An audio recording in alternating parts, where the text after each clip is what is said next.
This is the Todd Shapiro Show on Canada Talks, SiriusXM 167. Dan the Car Bomb. How you doing, man? I'm well. How are you? I mean, listen, I'm really good, and I got to be honest. I'm following what you're doing, and which is being very genuine about your experience in the NHL. You opened up on our program about a month ago. You talked to us about, how you suffered through a lot throughout your career and that you wanted to deal with it later in your career and that it's been quite a journey for you to the point where you were almost at suicide. Mushroom saved your life. And then now you've just been open and honest and feeling very confident in who you are and telling these tales of, I guess, what we're learning now in the NHL, Dan, and you would know it far better than I. I'm just seeing stories now coming out. But I guess that the game comes with a lot of really abuse, and it seems to be very unfortunate, and it's really opening up a lot of eyes right now. So really, how are you? I'm good. It's a really weird situation because it's a lot of really dark messaging, but I'm really happy that it's coming out because once somebody takes their power back by saying what their trauma is and who did it to them, that's when they can start healing. So it's really exciting to see, for whatever reason, sort of a flood, an influx of confidence in people and playing off of other stories, having the confidence to be able to tell your own truth about the hockey culture and your own experience. And it's not everybody's experience, but I would wager to guess it's 95% of the experiences out there. And it needs to change. And I think if you shine a light on it, then the abusers who want to keep this hockey community so tight-knit and not let anybody else into it, you have to start asking yourself why that is. You have to start asking yourself why the NHLPA made an announcement through Bob McKenzie and Darren Drager on their radio show or podcast, whatever it was, about come to us. Don't go to social media. This has been going on for decades, and players have gone to them. And what's happened is it's been covered up. So now players are getting smart, and they're using third-party, independent people, platforms that are free from the league to get the truth out. So the truth being exploitation, some tough tactics.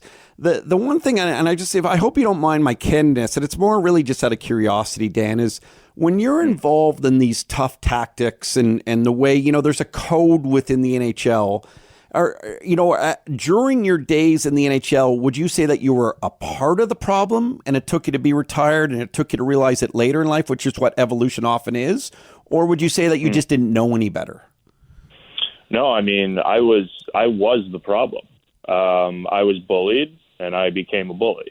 I would verbally abuse people from what happened to me in Sarnia, and I took that to other places like Mississauga. And then I say it all the time when I go to do my talks, from 20 to 25, really after my draft year, I was not a good person.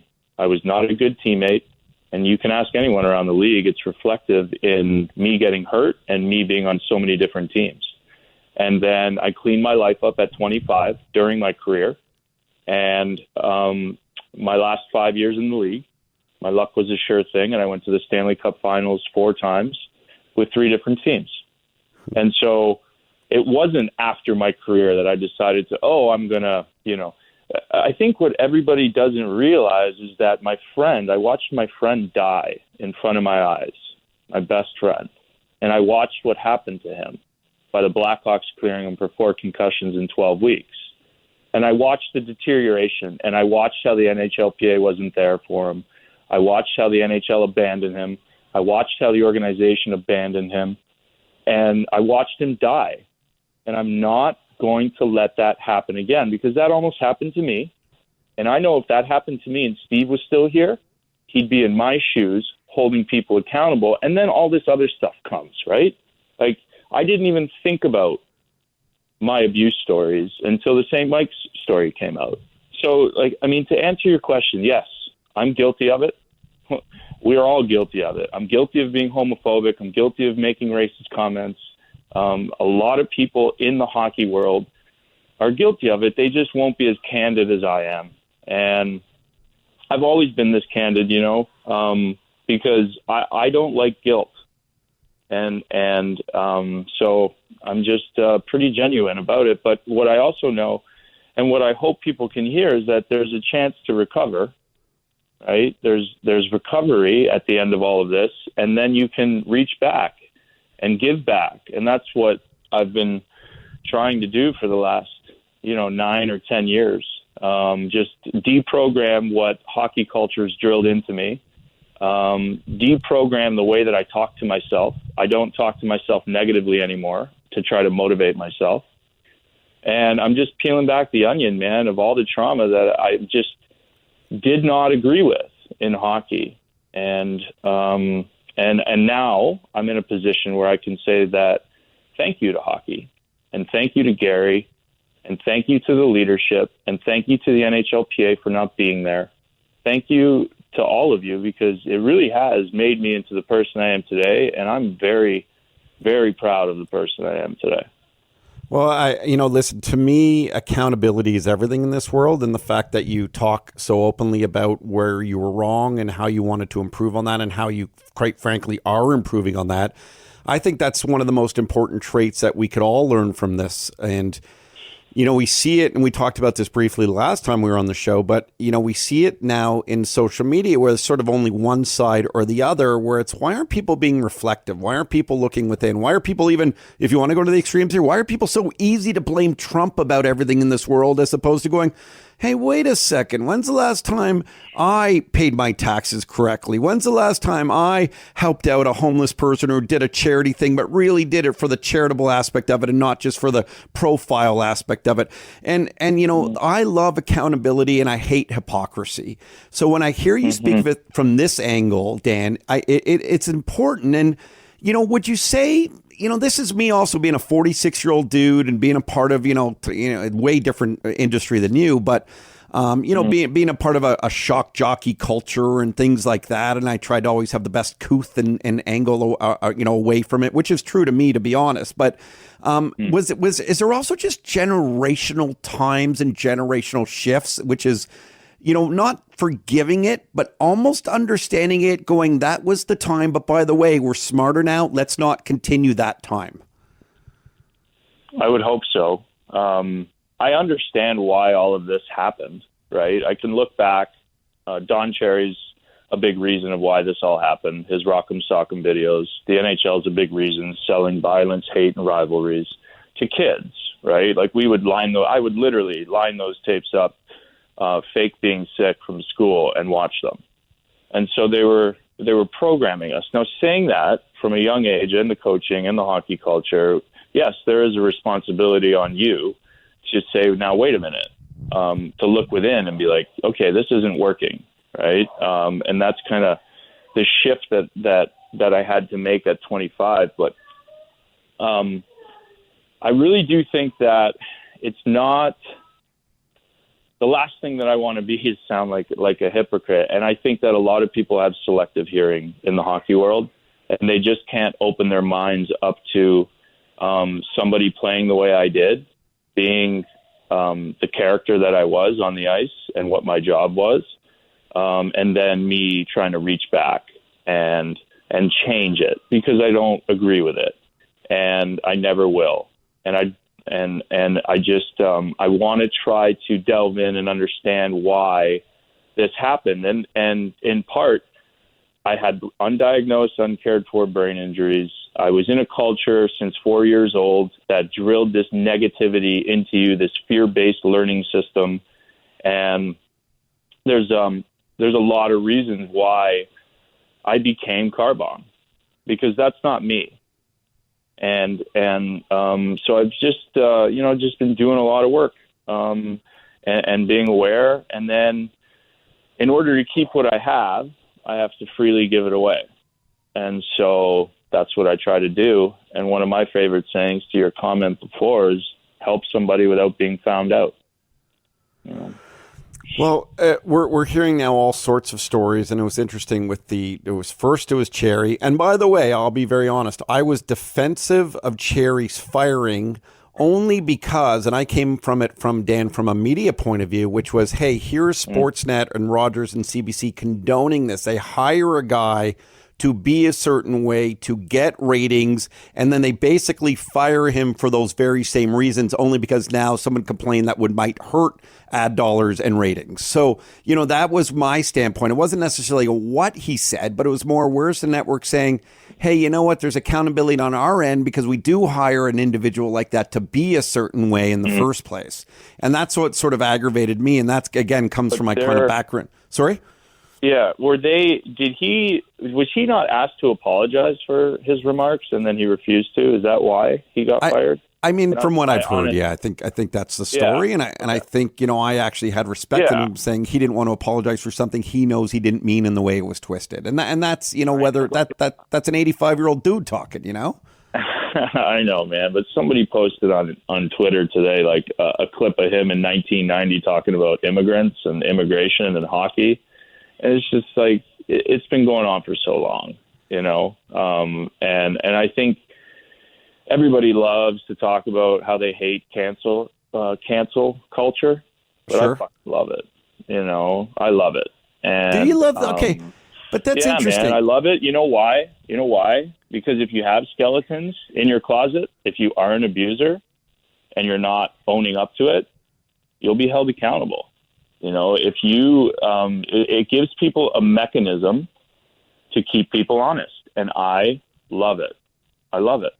So I mean, and I respect you for saying that. I fear right? What I fear about it is exploitation of something that was misconstrued 10s and 20s of years ago, where maybe someone has completely evolved, been accountable, much like you're saying, you might have said a racist comment in the day. And by the way, now it's affecting your livelihood, the way you provide for your children, when all you're doing is trying to make a difference, a better difference in the world.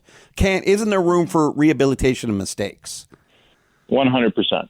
There is 100% room for rehabilitation. So nobody's really asked, well, okay, are you just going to exile these coaches? No, they need to be removed from power. And if they'd like to go get rehabilitated, awesome. Go tap into the NHL, NHLPA, substance abuse behavioral program that so many other players have had to tap into, and then maybe, maybe you can come back. I don't know who's making those decisions, but yeah, you have to give people a chance to get rehabilitated. 100%. This isn't exile, but what this is a systematic thing that I've tried to plan out year by year, and now starting in January here, there's another phase to it where we're going to turn our attention to the NHLPA and the doctors who make the consensus statements for sports, because all of this is tied together. All of this is just a web of lies, a web of deceit, and it's putting human beings at risk. And it's injustice, and I just won't stand for it.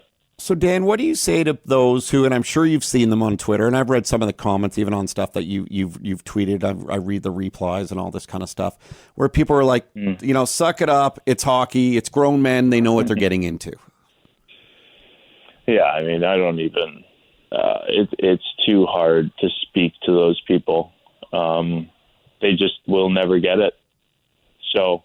You don't focus on them, right? You focus on the ones that want the help. But I mean, are there, and I'm only asking you out of ignorance, I just don't know, is because I've never played at any, I mean, I played AAA Golden Park, for a week, and then I actually quit and started skiing because it was too tough for me. I had chicken legs, but that's a whole other story. Are there still guys, though, in your league, in your former league, where you're a two-time Stanley Cup champion winner, who do know the repercussions, who do weigh them, who are smart enough with their camps and their families to go, you know what, I'm willing to take that risk to become a multimillionaire? No. Nope. Because when you sign a contract, it says that you're under the care of the NHL.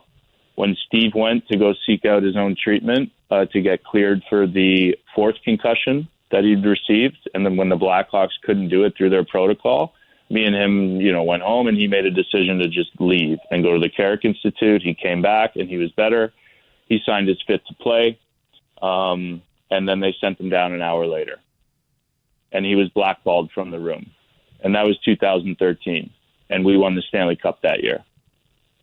So if you don't toe the company line, if you're not a good little boy, you're done. And when you sign that contract, you are under their care. Even the second opinion goes through the NHL and the NHLPA. So, no. And what you have right now are 28 out of the 40 doctors who made the last consensus statements for sport, for concussion in sport, and your return to play, return to work protocol. You have 8 of them affiliated or have strong relationships to the NHL, 16 to the NFL, 4 to rugby. Why do you have 28 out of the 40 doctors making consensus statements who are heavily affiliated with collision sports? And it's called sports medicine, may I remind you. So are they serving the sport, or are they serving us? They're definitely not serving us with everything that's coming out and all the information. So it's a double standard, and really everybody's being lied to. And it's not hard to see. So there's a couple investigative reports going on right now behind the scenes on this very thing. And this is the next year of focus, is this exact thing, is to show people not only are there lies about abuse and cover-ups, but there's also this TBI head trauma issue where we've been lied to for an extremely long time. Dan Carcillo is with us, and we totally appreciate your time and your candidness. It is amazing to speak to people who really aren't afraid. And I guess really where I want to go with this, are there times and I'm not saying you're looking over your shoulder or anything, but you're exposing a big black eye here, and worse than a black eye, obviously. Are you ever afraid that maybe you're going in too deep? Because you could hurt the sport. Yeah. You could hurt the overall bottom line of the sport, which once you start talking about multiples of hundreds of millions of dollars, I mean, that might make some nervous. Yeah, I mean, there's the sport and then there's the NHL. I view those as two totally separate things, right? So am I scared? No. Are people around me scared? Some. If something happens to me, then you guys know what happened, So, but I mean, I'm not going to live in fear. I'll be damned if I live the rest of my life in fear. I've lived too long of my life in fear, in a small community, closed off to the real world. It won't happen anymore. And all I'm trying to do is wake current players up. You got to wake up. You got to look at this. You got to take your power back. You need to go to the next CBA. You got to take your brain health in your own hands. You got to protect yourself from yourself. You've got to put parameters in place. And if guys aren't willing to do that yet, then that's fine. Guys aren't willing to do that. Guys will continue to suffer, and this cycle will continue. But it's up to them, and I just want to help people. I could care less really what the NHL does, to be honest with you. But I'm going to keep speaking my truth, and my truth is that I've survived a load of trauma from that league and from the minor leagues and all of the leagues affiliated. And I'd like to help other people survive trauma now too. Dan Carcillo with us again, being very open and honest and trying to help sort of individuals within a sport that's been very tough to the after the sport and to the effects that whether, we're seeing doctors admit it or not admit it. The ones who seems of this being employed by the league aren't admitting what's going on. Full disclosure here, which is, sort of a side note, Dan.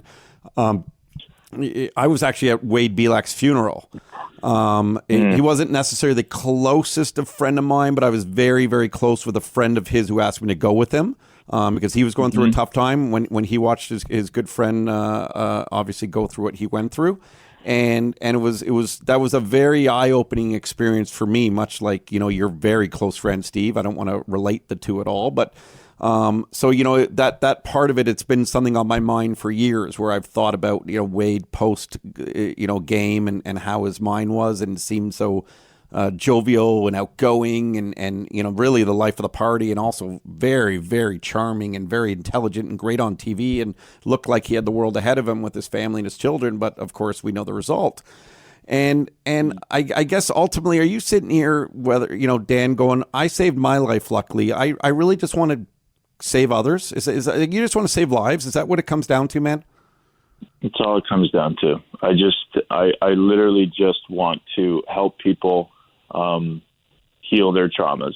And I start speaking about mental health issues. My mental health issues were derived from repetitive head trauma, and I kind of work my way back that way. And then I sustained physical, sexual, verbal, emotional trauma when I was a minor in hockey, other traumas, other addictions, because of the league, overprescribing, there's just a lot. And so I can help people with addiction. I can speak to mental health issues. I can help people rehabilitate their brain. I can help people, just help people, and it doesn't need to cost anything. I'm a big believer in equitable access to everything that I'm talking about. And that's how I'm going to live my life moving forward. I think that I've stumbled upon a certain TBI protocol that's really helped me. I've gotten a clear QEEG. I've gotten clear blood work. So now the next phase of this is to research clinical trials and to really be poignant about this and move forward in that manner. So there's a lot of things going on, man. I've got Decriminalize Nature Chicago. I'm the head of that movement to decriminalize all entheogens or plant medicines in the city of Chicago. So there's that, and I believe strongly in that because those plant medicines saved my life, and I know that they can save people from depression and anxiety. And when I say things like I don't really care about the NHL, it's really hard to focus on 750 guys. I think that'd be really short-minded or short-sighted of me, rather than focus on 320 million people with depression, and anxiety, and then the suicide prevention. And so that's... Listen, sorry to interrupt you, but you're talking to a guy who's doing a raise right now, trying to take a company that's in the psychedelic space one day public with that whole empathy and ability to prove out what psilocybin can do for folks after all my research and some sampling of it as well, quite candidly. And I foresee this world in 10 years being one of the most talked about available drugs to help with all this anxiety and depression that we're seeing in this new day and age, whether you played pro sports or whether you just didn't get enough likes on Instagram, which sadly is affecting our children right now. And it runs deep, man. And you're talking to a guy who runs very deep with it. And that's why I think I admire your courage. And when I ask you the tough questions, because I know I also get, certain questions of me that are asked, in a tough manner. And I like the fact that you have all the, your answers and the answers that you believe in. Are there guys, in your sport currently playing that are off the record, reaching out to you and going, thank you? Yes. And there was also one guy today, not so thankful. So, there's that too, right? Off the record or a public not so thankful? A DM exchange. Yeah. And is it that you're breaking code? Is that what it comes down to? Pretty much. Yep. He's still brainwashed. So, I feel sorry for him. Yeah, and I noticed on your Twitter you even shared some stories with permission, obviously through your DMs, of female hockey players going through very similar types of tough situations. Yeah, this isn't gender specific, I think that people want to push it to the side, but when I say it's a hockey culture issue, it's a hockey culture issue, and it runs rampant throughout,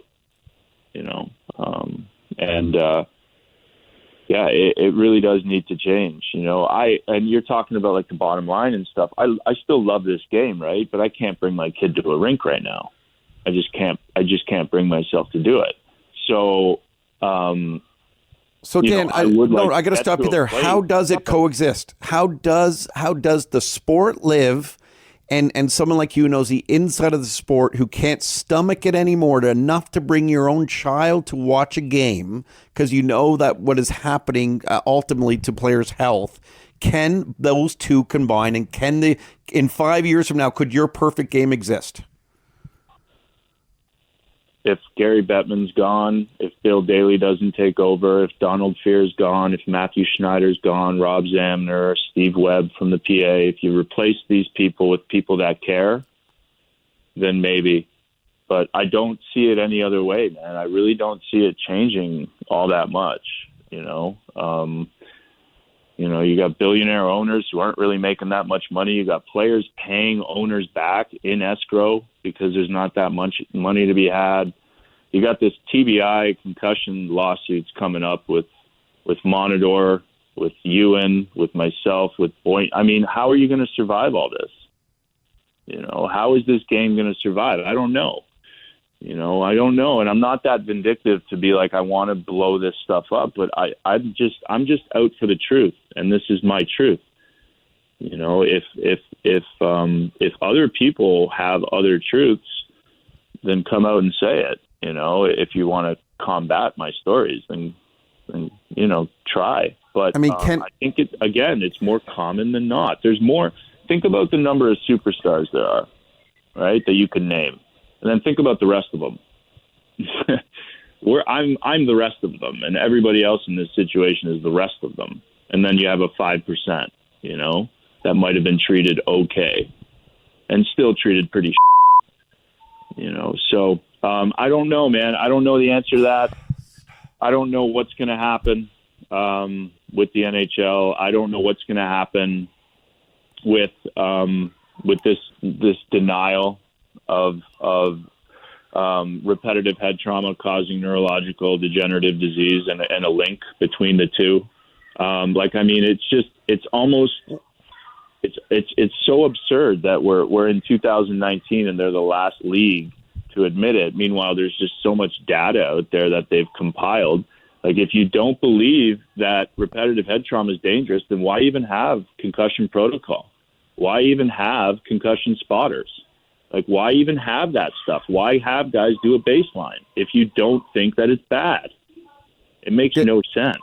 Back to accountability. Is it safe to say, Dan, that if you just saw the NHL come out saying, hey, by the way, when you come into our game, there's a very strong likelihood that your career will end like X, the way you would see lungs looking on a cigarette pack, call it. No, it's informed consent. You get third-party independent doctors who aren't affiliated or employed to make the consensus statements that you follow. And then you employ some tactics better than the SCAT-5 that can be gamed 48% of the time. It's an impact application owned by 2 NFL doctors, and it doesn't work. So there's things that you can do. There's steps that you can take, and there's things that you can say to these guys. At the very least, you can just say, hey, these are the risks.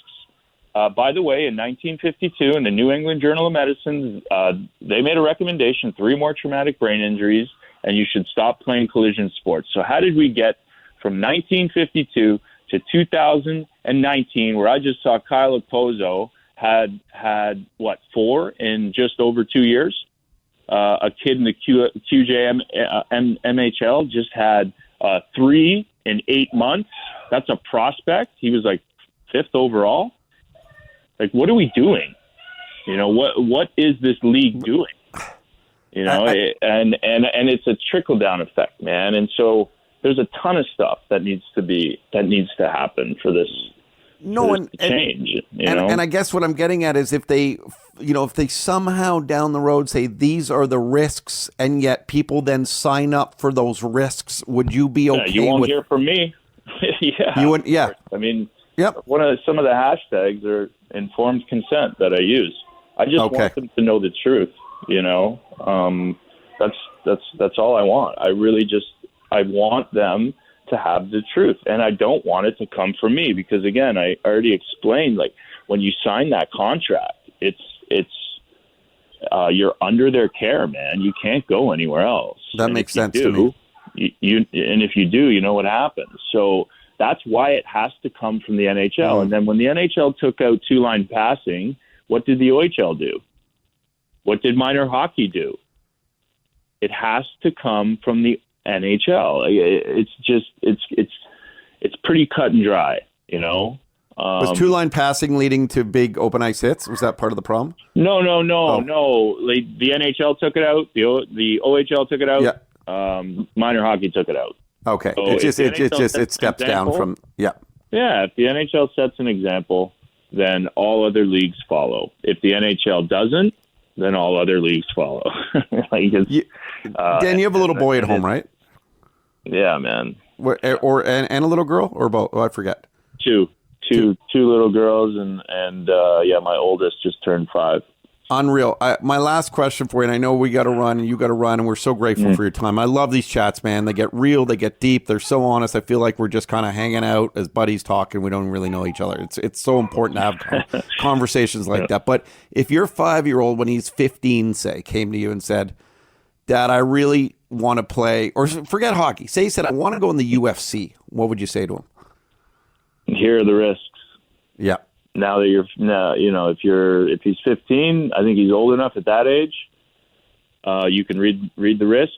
Here are my videos that I've done for the Players Tribune and all these other publications. If you still want to do it, go ahead, brother. Interesting. So you just want people to understand from the league itself what the actual risks are and be honest about that. And then when they make their decisions, hey, that's the game you chose and signed up to play for. Yeah.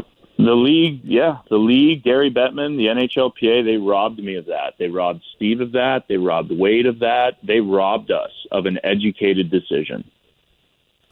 I think you make a very fair point, and I think what I like about your message is it's not extreme. It's not putting a stop to it. It's just understanding it and being honest about it. And I think that's an important way to be in all aspects of life, because that covers those two things we mentioned, accountability and then no hypocrisy. You're not promoting something that you know acts a certain way. You're actually just saying, hey, we're promoting it. We get the results, but if you want to sign up and fans want to pay, well, this is the thing. It's a violent game. That's it, man. Yeah, it is. It's a violent game, and you can get hurt, really hurt, and you could have cognitive dysfunction, and you can have brain damage that leads to neurological degenerative disease. And so just know these risks. Do you want to sign on the dotted line? Dan, you're listen, you're a bit of a martyr, man. I got to tell you, and I'm not saying that term lightly. You're taking one for the health of individuals, and I know that it's a tough line to take, and I know that you're going to have people within your industry where there is a code, an unwritten code of conduct that some would say you're against, and I'm sure there's a lot, like you said, coming in your DMs that are thanking you for really your hard work and trying just to get a message to help people down the road. And we appreciate all of it. And I hope to continue these talks. And like I said, I still want to talk to you off air about some of the psychedelic stuff because I'm a big believer of that. And in terms of healing, rehabilitation, reset of the mind, and all the studies that we're seeing come out. And I do really appreciate your time. And most importantly, you're a great family guy. As someone who has 2 young kids of his own, keep being a great family man. Thanks, buddy. Okay. Appreciate you bringing me on. Of course. Dan Carcillo, everybody. 2-time Stanley Cup winner. Dan Carcillo opening up about sort of the fears he has on the league and not necessarily coming out with all the health implications of playing the sport. This is the Todd Shapiro Show on Canada Talks, SiriusXM 167.